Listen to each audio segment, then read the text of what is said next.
How to get answers in Gauthmath. So basically, Gauthmath is AI, which helps you to do your maths homework, right? And this is completely AI, so it's really good.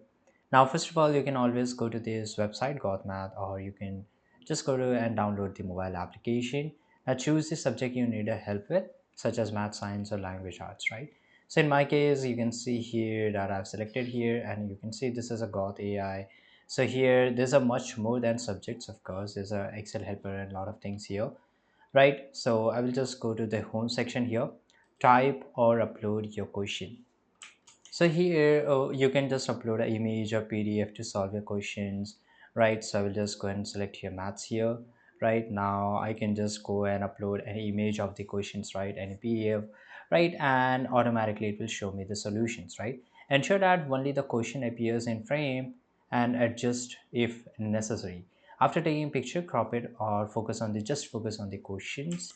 Just for an example, I will upload an image here. So let's say I have a maths question available, right? So it will just take a, once it uploaded automatically, it will show me the solution here.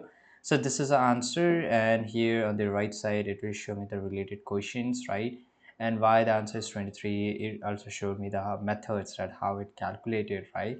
And also I can ask the follow-up question, for example, simplify this solution, so it will just give me a much more easier answer, right? And it's really nice. Okay, and I can just go and keep choosing these questions here, right, and answers. So the app will process your question and provide your answer. You can access past question through the Q&A history features too, and engage with the live expert support for further clarification if needed. So this is how you can do it, and thanks for watching this video.